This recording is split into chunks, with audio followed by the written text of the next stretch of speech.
Hello, viewers. You are once again welcome to your darling program, Diaspora TV Network. In this particular edition, I've got an interesting guest with me. Um, Helen Damisa trained as a childcare practitioner and worked in further education in the UK for almost 5 years before she ventured into mental health field. She started counseling training in 2016 while working as a child care practitioner. Helen obtained the level 5 diploma in integrative therapeutic counseling skills in 2020 and later obtained a BSc Honors in psychology in 2022.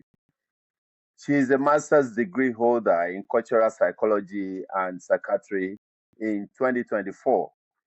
Not relenting in her pursuit of greater heights, Helen is currently studying as a trainee in counseling psychology doctorate. Aside from being a qualitative researcher, Helen also works as a psychologist, counselor, and cultural mental health specialist presently in the United Kingdom. She is indeed a proud mother of four adorable children. This is Helen Damisa I'm presenting to you this evening. You're welcome to this program, Helen. Thank you so much. Good evening, and thanks for having me here. That's interesting. Diaspora TV Network is basically to enrich the presence of Nigerians wherever they are all over the world, to celebrate their achievements, to recognize the inputs in the foreign land, and to be able to celebrate our own. That is what the program is after to achieve. I remain yours sincerely, Dele Aberagba, on this program.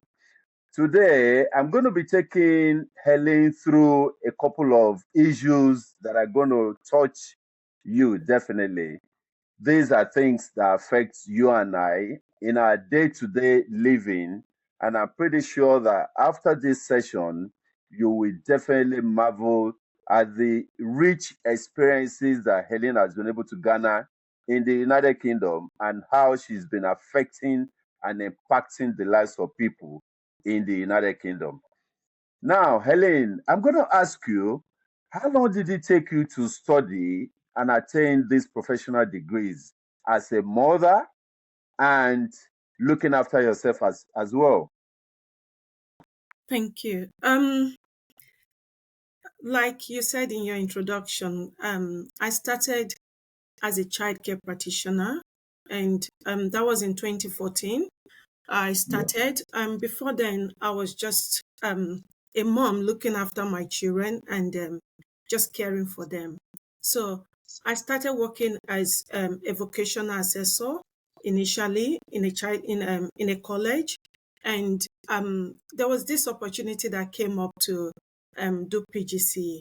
So I wasn't just keen in classroom work. I'm quite good with one-on-one. So that was my field, and that was what I actually wanted. So there was an opportunity to do PGCE, but I wasn't taken. So I went to my manager and I reported this, and she was like, I know you like studying, but what about counseling? So you know, like you said, I'm a Nigerian. I come from we understand what it is when we're talking about courses to study, and we're looking at some major courses as in they're just the top notch that you need to do. And I saw counseling as that's not for me. So Okay. I started at the end of the day, I was asked to meet the tutor that um the tutor of that teaches counseling, and she happened to take me through what that process is and what to expect. Okay. So I started 2016 from the very foundation, level 2, and getting to level 3, it was becoming of interest, and gradually that progressed to passion. So I Oh, started. and how taxing was it all the while till this present moment? It To be honest with you, because I've used the word passion, I didn't really see it tasking, but it is. Okay. It is Yeah. challenging. You're talking of training to be there for people, and you know what it is when we talk about psychological issues, concerns, tensions. So it's quite tasking because I started from the very foundation trying to understand what it is in the mental health field, in the psychological terms of what counseling actually entails. And I was able to move through the task because Mm. of the passion I've got for it. Yeah. So Tell me, Helen, how helpful is counseling in a man's day-to-day life? How helpful is it? counseling is quite helpful. And if there's any other thing to encourage people to go for, is to speak to a professional licensed therapist. Counseling is quite helpful because it creates that awareness.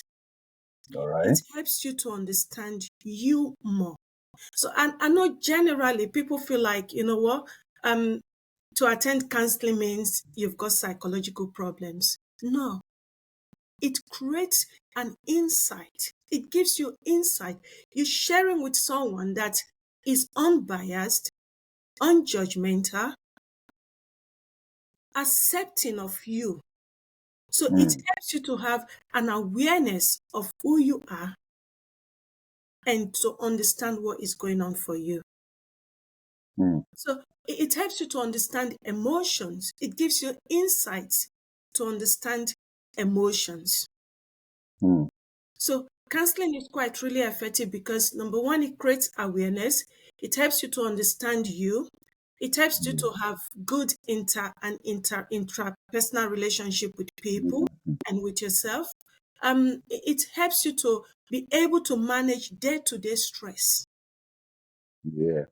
But in Africa, where we come from, we normally see that that has been the tradition that that aspect of man's well-being has been attributed to either demonic possession, castration or anything. Whereas in the development world, it is not so.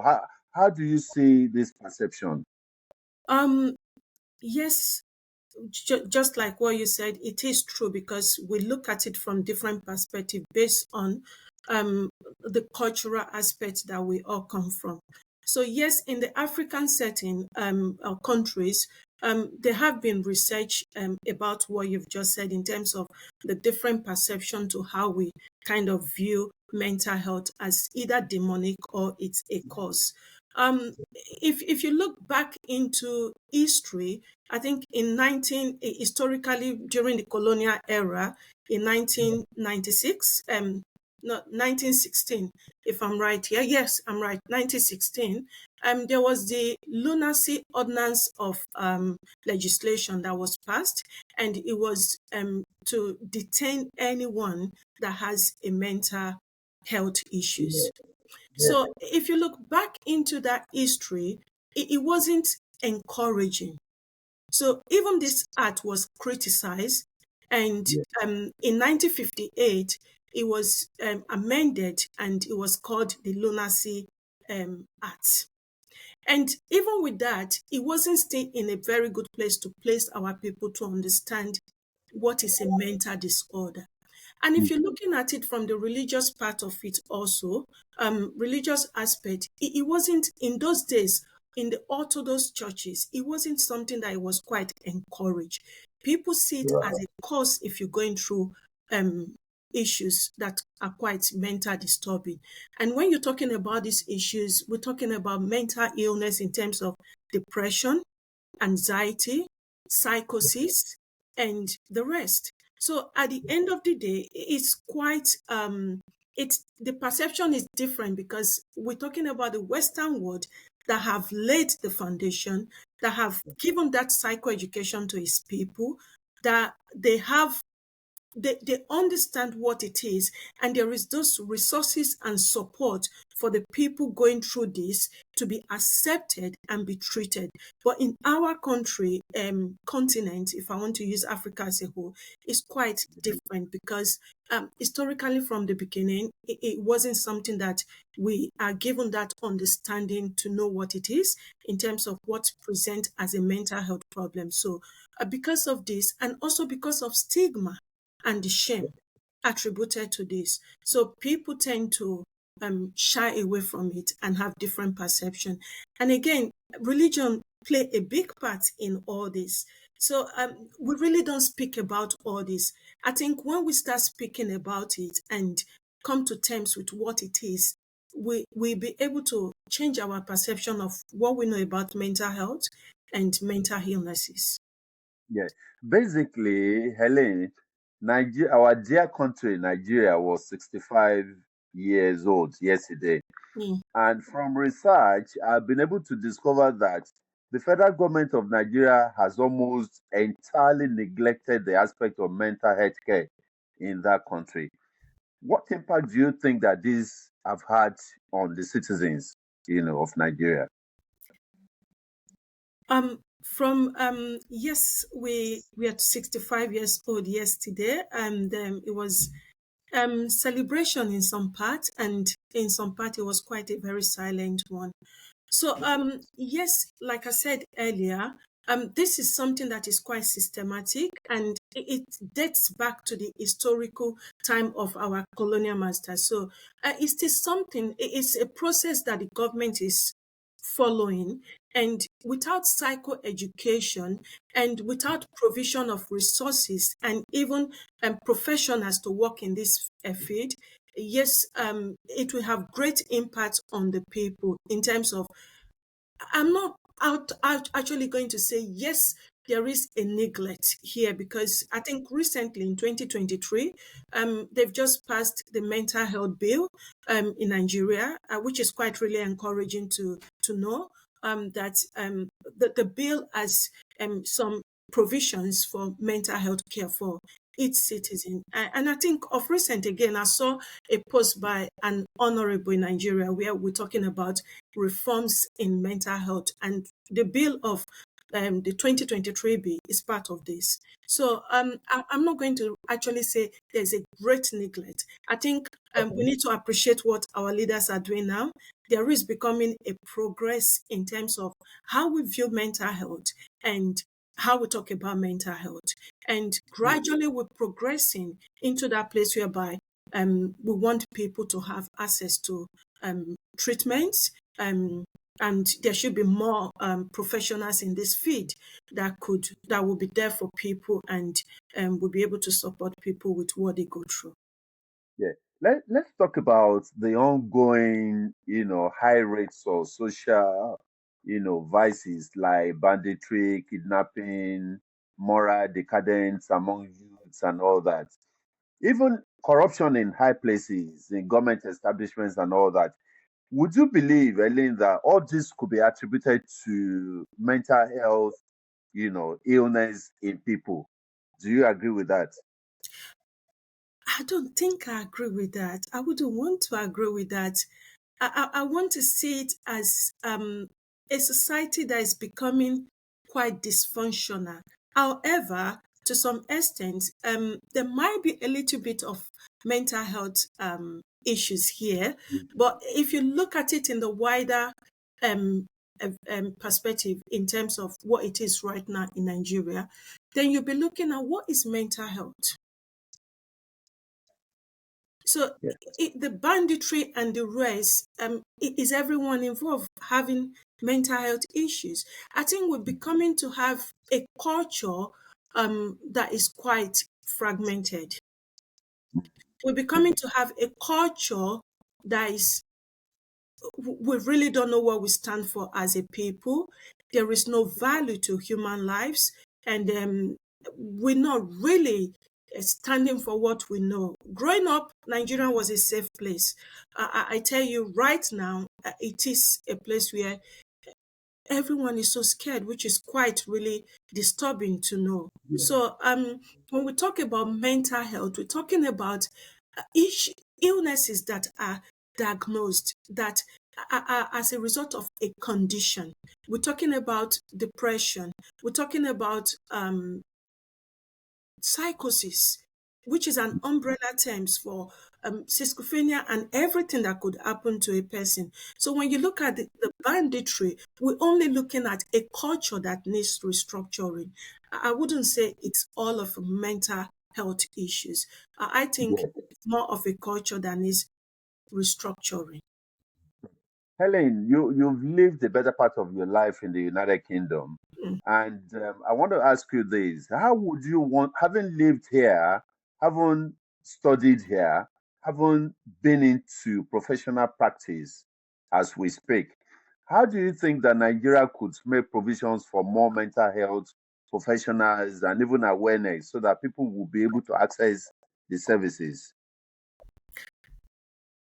That is a very good question. So we're talking about back home right now, how we can make provisions for Yes, people to access these services. yes, Number one, we need more trained professionals in this field. We're talking about 200 million people. yes, And currently, according to statistics, we have about 250 psychiatrists. And I'm not yes. sure how many psychologists we have because we all stakeholders in this field. And we psychiatrists alone, they can't just practice by themselves. We all work together. So number one is a support, financial support for as many students that want to study in this field. Mm. Because finance is quite a major part of studying to get to that level that you can actually be licensed to practice. Take myself for instance, I'm doing a doctorate right now. It's quite really expensive. And to study as a counselor is quite really expensive. So number one is financial provision is also a major factor here.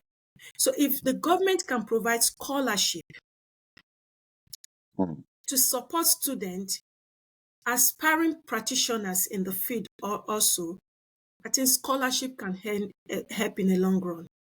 Also, mentorship for those that are already in the field to mentor upcoming students, seminars to let people understand the various courses you can read or study to get Yes. to that place whereby you can become a licensed therapist, a psychiatrist, mental health professional to work in this field. So I think the government has a lot to really do. We need to encourage our young ones. We need to talk more about these mental illnesses or mental conditions that we shy away to talk about. So we encourage more professionals, provide scholarship for students that are aspiring to go into this field, as well as practitioners that are already here, provide financial support, people that are already professionals in this field to try to provide mentorship to guide the upcoming and aspiring student to Yeah. encourage them to go more into this field. I think that is the Yeah, only way. Helen, if you were commissioned, asked to get involved in exercising some of the professional experiences that you have there, back in Nigeria, would you want to opt to contribute in that regard? Yes, of course. Of course. Currently in the UK, I'm supporting charities. And why won't I do that for my country? I'm looking forward to be a good impact or a great impact to um, mentor people in this field. Yeah, I'm that's looking great. forward to right now. I'm like I said, I'm still studying, and can you believe in my class we have just two black people, just two, Wow. just two. Yourself and one other person. Yes. So that is why you know that we need people in this field. We need people like us in this field. to help our people to understand what it is, because there's still that bridge. We need to come together to find an understanding of what it is with mental health. Why are we shying away from it? Why don't we want to talk about it? Why does it look like a taboo? But if we have people in this field that looks like me and you, it will be a great encouragement for our people to understand that, look, this taboo, this stigma, this shame that we all attribute to, not to talk about, that we all attribute to how we feel, not being able to talk about what is going on for us, it will be a thing of the past, because you're relating with someone that looks like you.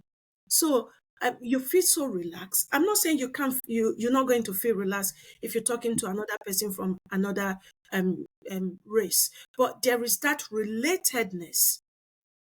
In my practice, sometimes when I have clients, I hear them say, I came to you because we have relatedness. There's something that we can both relate to. So that is why I came to you. So we're talking Yeah. about cultural competency here, because at the Yeah. end of the day, I understand your culture. I know what it is like you. I know what it is to wear those shoes that you're wearing. I know where the trauma is coming from. I know where the pain is coming from. So I can relate to you more. The reason why we want many of us in this profession. Now, tell me, at what point would one realize that he or she requires the help of a professional, when involved in a form or any mental health challenges? That's a very good question also. At what point?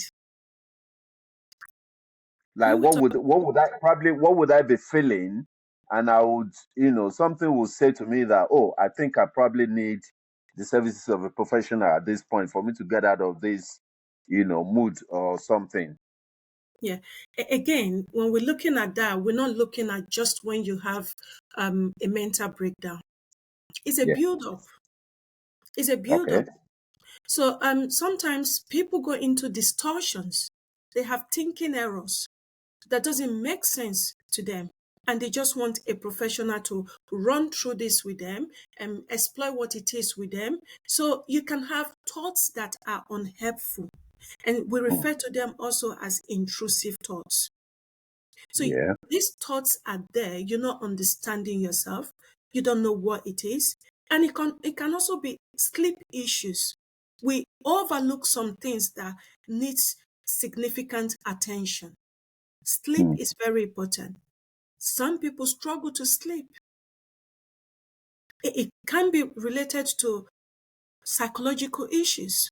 And some oversleeps as well. Exactly. So, and again, when we talk about trauma, people that have experienced trauma, and when we're talking about trauma, we're not just talking about what you are experiencing at the moment, at the present.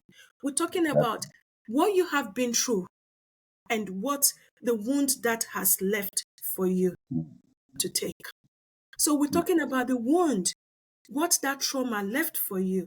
So to seek psychological help, a person will be in that stage whereby there is psychological tension in their life, um, not understanding what it is presenting for them. They might be going through diagnosis of various sorts, such as depression, anxiety. Anxiety comes as a result of that feeling unease, uncertainty, fear. So Yeah. there, apart from everything that I've just mentioned, there are other reasons why you can say, I need a psychological help. Could financial setback or challenges be part of it as well? As a reason why people wouldn't seek Why psych. people don't want to seek the services of a professional? Um, if I get your question right, are you saying if finance could be a problem for not seeking? Exactly. Yes, to be Exactly. honest, yes. But again, not yes, finance is a big problem. We are here in the UK. We're lucky to have the NHS, which we're quite grateful for. But again, it is quite a long waiting list to access Yeah. psychological help.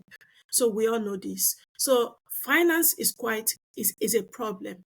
But having said that, we have charities that could give a sliding scale. And what we mean by sliding scale is if you're looking for maybe a counseling psychologist who probably will charge 250 for a session, Yeah.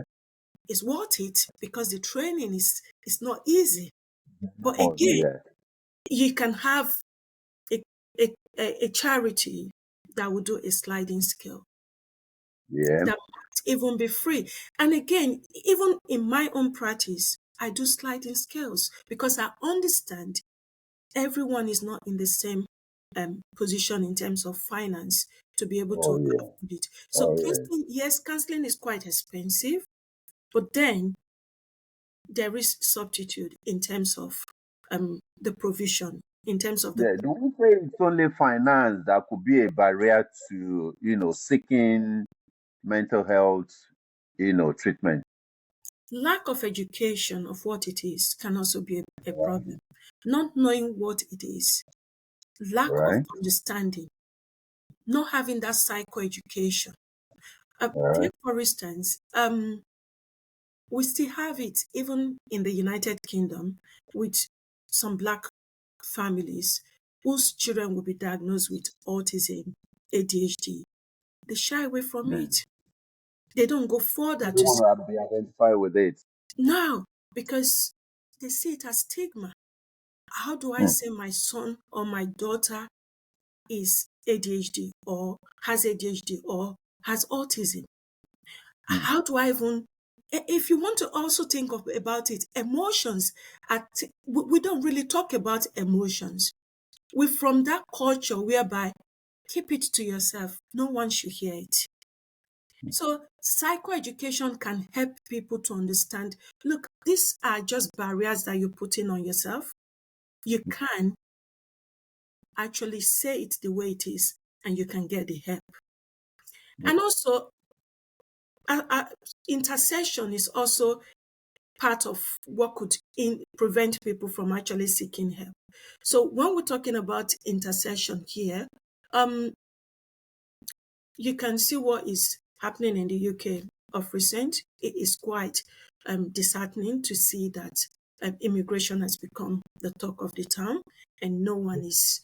It's like people are no longer welcome here. So this also can intersect who they are in terms of people that really don't have immigration status. They find it difficult to be out there to actually seek for help because they're scared of being detained and deported. Exactly. So there Yeah. is an intersection in various fields that will hinder people from actually seeking for help. And when you think back to our country, um, we talk about stigma, like we said earlier. We talk about shame. We talk about lack of awareness, lack of resources, not enough practitioners in this field. Hmm. So what else? They tend to learn to look back into other cultural aspects, orthodox medicine that could help them to be able to look after themselves. Yeah. What would you say would be are the effects of mental health challenges in a person? The effect of mental health challenges in a person will be um, not being able to manage a stressful position, stressful event, the effect of it. So a person going through psychological tension obviously wouldn't have that capacity Yeah. to help themselves. So as a result of that, they will struggle to manage stress. Um, they might also struggle with emotion regulation. And at the end of the day, they will also struggle having positive relationship Yeah. It because, would equally affect the people around them as well. yeah, yeah. So these are the effects of some of the effects of mental health. So reason why it's good to seek that help, early intervention, because it helps to solve a lot. To a large extent, is it right to also say that some people that are facing those challenges probably take to like smoking or going into drugs or something? Is it part of what they eventually get into as a result of the challenges? We're not going to say 100% that is the reason. Somehow, it could be the reason because when a person doesn't understand what is going on for them, they tend to want to numb the feeling. So when we look at addiction, it's quite a different thing entirely in terms of when Yeah, you're looking at. So it could be part of it, yeah, but again, you look at them from a different perspectives. So somehow, some people, when they find themselves in that psychological um, tension, they're looking for things to help them. So yeah, rather than seeking help, they might decide to just do something that they know. Eh, And we're talking about, the work of dopamine. So at the end of the day, they get that reward from what they do. So sometimes people you find with addiction, it's not about they wanted to do it as a result of what is going on for them. It's just to numb the feeling of what is going on because they get that reward from dopamine. So as a result of that, you can link up addiction and mental health to be, yeah. yeah.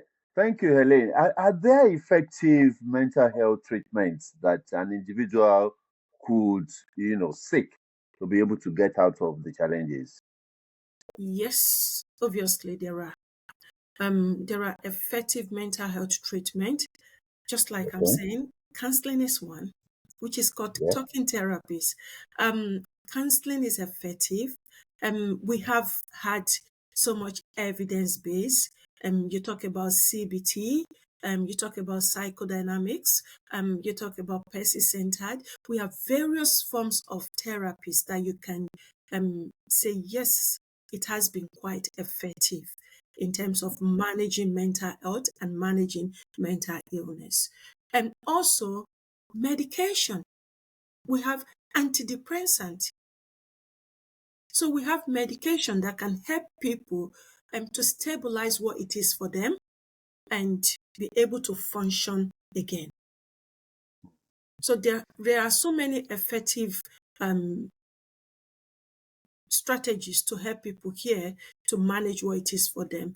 But it's only when you speak out that you can actually get this help. So if you don't Yes. speak out, you won't really know what is out there for you. So we encourage people to actually talk, and we encourage people to actually seek help, and because early intervention can help you to solve a lot, can resolve so much for a person. So there are various effective medicine, therapies, interventions that you can use to help with someone that is going through that psychological tension. Well, basically, because of the economic challenges that we have in Nigeria at the moment, Mm. how do you think that people will be able to surmount the barriers to treatment in that setting? Um, Again, this is if we're looking at it from the question you've just asked, Yeah, it's not like what we have in the UK where we have NHS provision. So yeah, it's quite difficult, and that is why we're saying, um, hopefully, what the government is planning now can actually happen. So because they're planning access to mental health and resources, they're yeah. looking to provide more practitioners in this field. So over here, yes, to some extent, we have the support from NHS. But back in Nigeria, finance is quite a big issue in terms of um, access to mental health facilities. Reason why people decide to go into other areas, other means to seek support for themselves and their loved ones. What would be your word to your Nigerian people, so to say, with regards to seeking professional teachings and experience in counseling and mental health? How would you want to encourage them to be able to get involved in this so that the populace could equally, gain from the services? You mean over here or back home in Nigeria? Back home in Nigeria. Like I said earlier, it is making provision for scholarship, because it's expensive to train to get to that place of being licensed. It's not something that you can, if you happen to come from a well-to-do home, yes, they can sponsor, support you to get to that place. But when we're talking about awareness to people to come into this field, let's make a wider difference for people, for ourselves, because we're not excluded being finding ourselves in that psychological tension. So I would say to encourage people, fellow Nigerians, is um, we that are already in this field, we need to start doing mentorship for aspiring people, students that want to come into this field. Encourage the government to provide scholarship for as many that want to study. And again, changing the culture, because the culture needs to change. We're talking about a country that shy away from talking about mental health. We need to start talking about mental health. We need to be comfortable enough to talk about what it is. I think this will bring more people into it. More people will want to study to be there to help. If we still holding back as this is a taboo, it's not to be talking about, it's not to be talked of, people shouldn't talk about it, then at the end of the day, people will also not find themselves to want to be there, because what is the prospect for you? So at the end of the day, the culture of only accountants, where families will say, what are you studying in university? Psychology. I remember when I started studying psychology, people from my background that will ask me, when I say I'm doing psychology, so of all the courses, this is what you can study. So we need to change that culture of um, one course is superior to the other. Being in this field, I can see enormous benefits of what it is to me as a person, and let alone the people I'm supporting out there. Yeah. So I think we need to encourage, the government needs to step up to do more. Um, they want to actually achieve the 2023B to the reforms of mental health services and resources. I think the government needs to provide more for its people, encourage practitioners in the field. How can a country with 200 million people produce 250 psychiatrists? And that is what we know now. We're not even sure of psychologists. So we need more encouragement, and we need people in this field. And we want people to see it as an interesting place to be, because you're not only supporting people, you're also working for you. It serves, gives you that self-awareness. You become assertive. Before I let you go, Helen, because I know that you probably still have one or two thing consultations to do before the end of the day. Let me ask you, why is it that seeking the training or the courses to be able to have professional license, why is it expensive in the United Kingdom? When we're talking about professional license, you look into various aspects. Yeah. Counseling psychology is just making wave. It's still a baby, sort of, Okay. compared to clinical psychology. Okay. Um, we're trying to provide awareness that counseling psychologist students should be supported.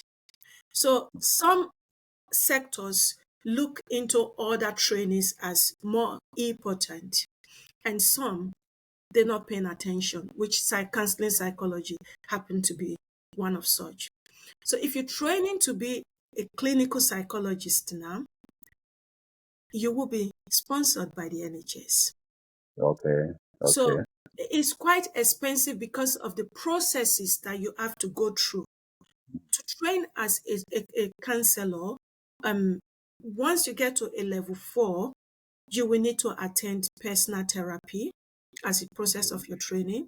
So you're seeing another already qualified therapist. So Okay. the process of that is to be able to explore what it is for you while studying in that course, and also to learn from the person because they're already qualified. And again, Exactly. you have to attend personal supervision. So this is also a supervisor, is also a therapist. So what Yeah. they do here, they serve as a second pair of eye, they guiding you, supporting you to see how you're working with the client you're working with. And even when you're already qualified, you still have to go through all this process because working in a field whereby you're looking after people, you also have to do self-care for yourself. So that is why we said it is an expensive process, Yeah. but it's Yeah. worth it at the end of the day because you will have to pay for a membership of an organization. You will have to belong to this organization, and it's because they will support you if Yeah. there's anything happening in your practice. So, but again, it's worth it at the end of the day. It's worth it. Yeah. Yeah. Hey, my viewers. I've been speaking with Helen Damisa. Such an interesting conversation that I've had with you. Helen is a qualitative researcher. She works as a psychologist, counselor, and a cultural mental health specialist in the United Kingdom. I know it's not been easy to be able to get you down for this conversation, but I really, really must thank you for sparing your time to be able to educate my viewers out there. This is Diaspora TV Network, and I'm sure that you really, really enjoyed this session. If you have, give it a like, share, comment, and make sure that whatever comments or questions you have, drop it in the comment section, and I'll make sure that Helen gets them to attend to. It's been a pleasure having you on this program, Helen. Thank you. And I do hope that perhaps in some time, no distant future, if I have any cause to be able to treat any subject that has to do with counseling, mental health, I will definitely consult with you once again. Thank you. Thank you for your time. Thank you for having me and have a good All evening. right, viewers, I'll see you when next on this program again. My name, I remain Dele Aberagwa. Thank you for your time. Peace.